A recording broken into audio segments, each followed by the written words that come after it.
Olá, sejam todos muito bem-vindos aqui ao nosso canal de estudos da Palavra de Deus. A palavra é o mais importante para cada um de nós.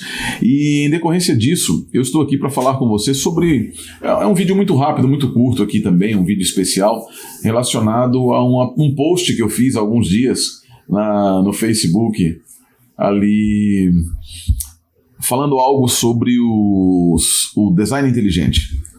Eu tenho estudado design inteligente, criacionismo há muitos anos, diferente do que algumas pessoas ali se expressaram, dizendo que eu não tinha profundidade e coisas parecidas, e tudo bem.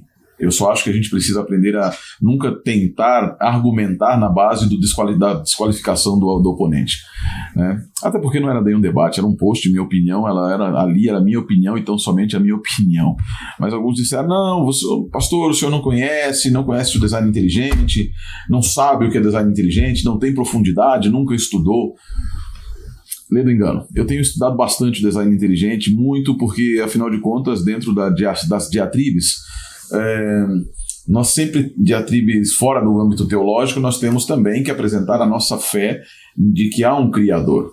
E esse Criador e essa fé, elas precisam ser apresentadas com o máximo de argumentos que nos permitam demonstrar a existência e o desejo da existência, a existência de Deus e o desejo que esse Deus tem de que o mundo exista. Obviamente, muitos não entenderam o que eu quis dizer ali, porque eu acabei colocando uma frase pirotécnica. E eu tenho horror a frases pirotécnicas porque geram certos problemas. Só que houve essa frase pirotécnica, né? E essa frase pirotécnica acabou gerando incêndio no arraial. E esse incêndio no arraial de crentes, não arraial adventista, tá bom? E as pessoas acabaram indo muito além do que era intentado. Obviamente a culpa foi minha, em certo sentido, de ter apenas colocado essa frase pirotécnica. Mas como aconteceu daquela vez no caso de Ellen White, havia um propósito. Obviamente, eu tirei a frase posteriormente, porque ela cumpriu o propósito da polêmica e foi muito além dele, acabou causando muito desconforto, e a esses que ficaram desconfortáveis eu peço perdão, sem problema algum. Mas eu deixo explicar o que é que eu tenho contra o design inteligente. Qual é a minha posição em relação ao design inteligente. Eu não sou um bioquímico, estou fazendo uma pós-graduação em genética, mas eu não sou um bioquímico, não sou um químico, não sou um biólogo. Eu não posso discutir os argumentos baseados na biologia, nem os argumentos baseados na química dos proponentes, tanto da evolução quanto do design inteligente ou do criacionismo.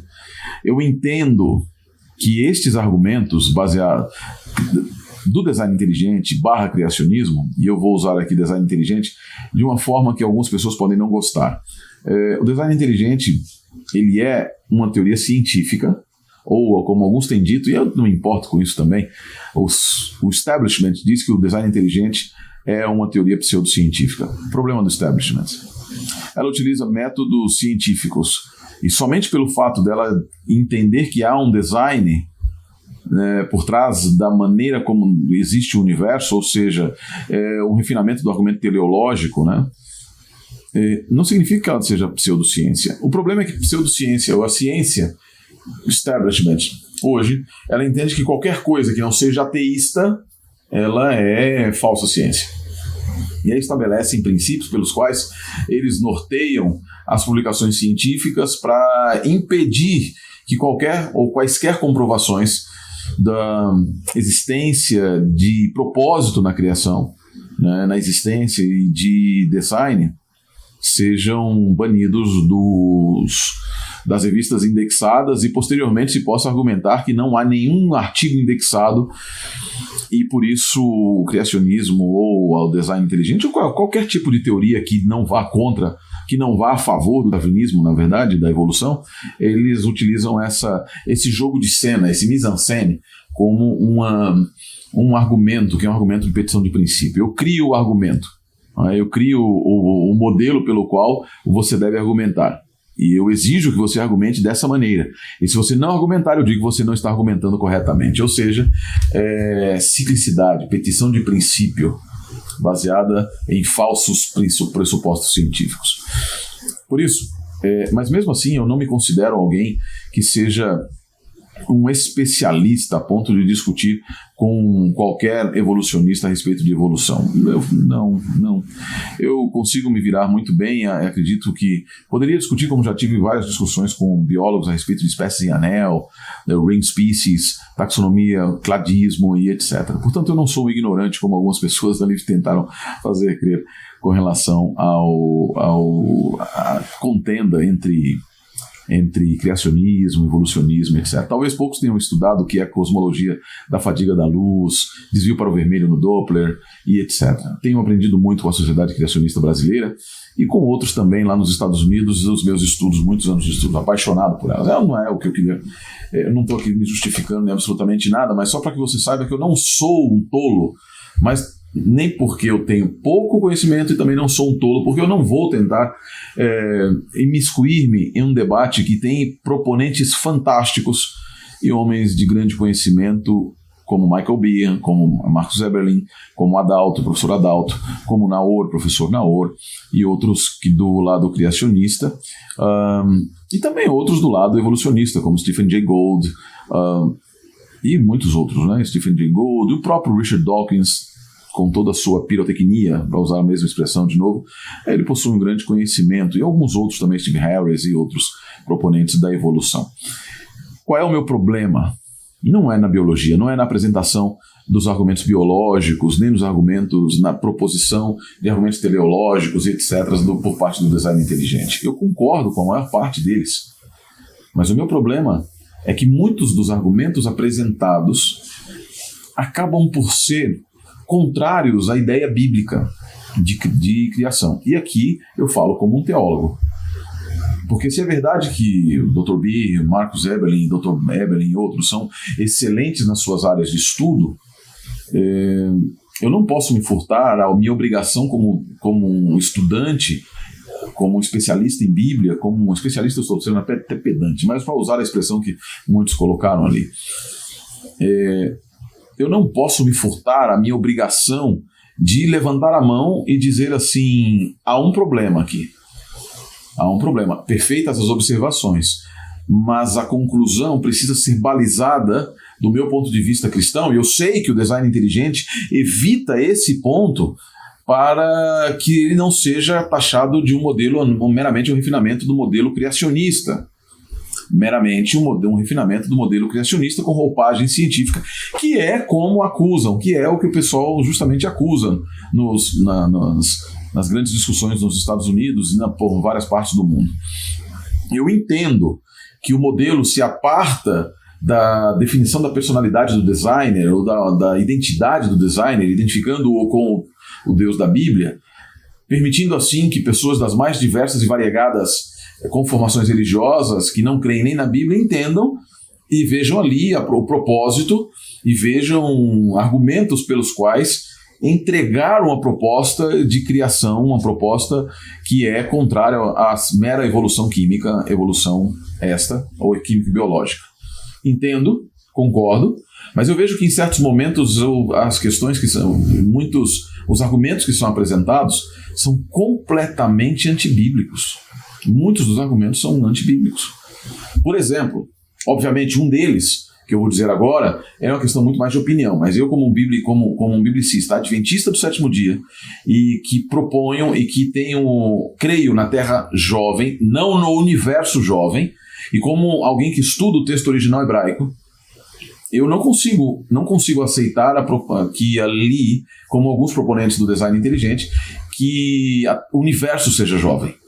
Eu não penso assim, e não vejo evidências nas escrituras. Ao contrário, as evidências das escrituras nos mostram um universo... Na verdade, as evidências das escrituras não falam nada do universo. Falam a respeito da Terra. Céus e terra, Eretz V'Hashamayim, não tem nada a ver com o universo, tem a ver com a Terra. Terra e o nosso sistema que está aqui. Por isso, eu entendo que a Bíblia apresenta, entendo biblicamente que a Bíblia apresenta o universo não apresenta nada. Ele apresenta uma terra jovem. Ponto. Essa é uma questão de leitura do texto bíblico. A Bíblia não apresenta um universo jovem. Tampouco apresenta uma terra antiga. Não existe teoria do intervalo possível no texto hebraico. Não existe teoria de que a terra foi se formando. Isso exigiria uma forma verbal diferente no hebraico, de Gênesis 1, verso 2. Isso é dito já por especialistas como Kyle DeLitt, como outros especialistas de língua hebraica, que comentaram o mesmo texto. Então a ideia de que a Terra veio passando por processos evolutivos e ela era antiga, e de que ela foi criada e Deus saiu e depois foi lá e terminou, essa não é uma ideia que seja condizente com a noção do texto bíblico. É claro, eu também compartilho da ideia do Robert Gentry, Dr. Robert Gentry, a respeito das impressões digitais de Deus e dos halos de polônio, de que estes halos de polônio cortam os tempos geológicos supostamente reconhecidos por isótopos e etc. em fatores por 10 mil, colocando a criação da Terra ali por volta de 6 mil a 10 mil anos. Eu participo dessa teoria, bebo desta fonte, ok? Não vi ainda uma refutação que me convencesse de que o Dr. Robert Gentry estaria errado. São observações. Esse é um dos problemas que eu vejo com o design inteligente que propõe o universo jovem. Eu sei que existem pessoas no design inteligente que não participam dessa proposição, por isso estou falando de maneira genérica. Por outro lado, existe um outro argumento que foi apresentado muito e que não leva em consideração o fato da teologia, o fato bíblico, e aqui eu estou falando para o design inteligente, que tem a ver com os crentes na Bíblia, que adotam também o modelo design inteligente. Eu vejo certa contradição. O modelo como um todo do design inteligente, certos pressupostos do modelo do design inteligente. Eu sei que a propósito, teleticidade, né? Desenho, concordo. Mas quando nós entramos em alguns dos argumentos, eu não consigo aceitar, por uma razão. Um dos argumentos apresentados, por exemplo, é que certos animais foram pensados para caçar. Eles possuem características que lhe dão vantagens para caçar, são os predadores. E outros que têm vantagens, que têm processos que lhes permitem se ocultar dos predadores. E o argumento é que Deus os planejou assim. O argumento, por exemplo, relacionado a uma mosca que foi apresentado em um determinado programa, me mandaram até uma foto dela em que ela tem nas asas, é um inseto que tem nas asas o desenho de formigas, assim, afastando os predadores. E o argumento é: Deus colocou esse desenho ali para que ele pudesse ter uma vantagem e poder crescer. Isso pressupõe a ideia de presa e predador.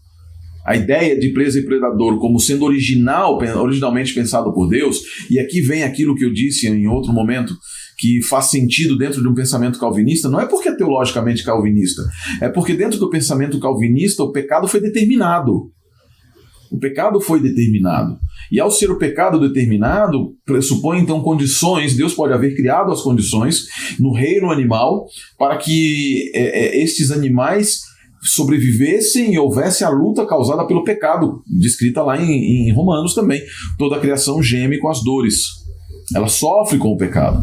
Por outro lado, por um ponto de vista bíblico, arminiano, um ponto de vista que nós entendemos ser o ponto de vista bíblico, no qual Deus não determina o pecado, também não dá para entender Deus predeterminando e desenhando predadores para serem predadores.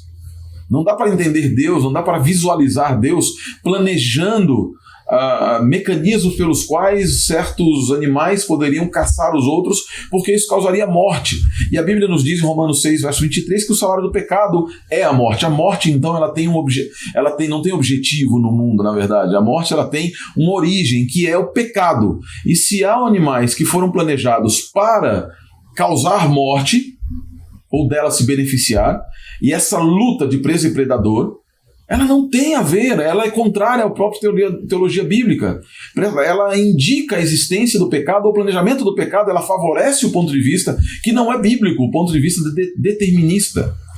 E esse é o ponto que eu queria que você atentasse. Esse é exatamente o meu problema com os proponentes cristãos do design inteligente. Não a proposta científica do design inteligente, para mim, é ótima.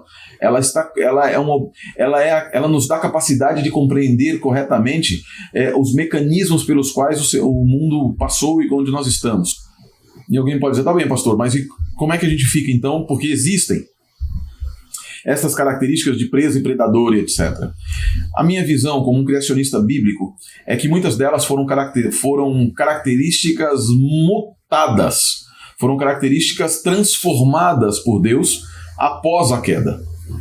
Eu entendo que Deus ativamente virou uma chavinha, que talvez aí, eu vou usar aqui Charles Darwin, nas últimas páginas do seu Origem das Espécies, em que ele diz que a capacidade mutacional, a capacidade de mutação de evolução dos seres, elas advêm da capacidade que Deus dotou, que o Criador dotou, o ser primordial.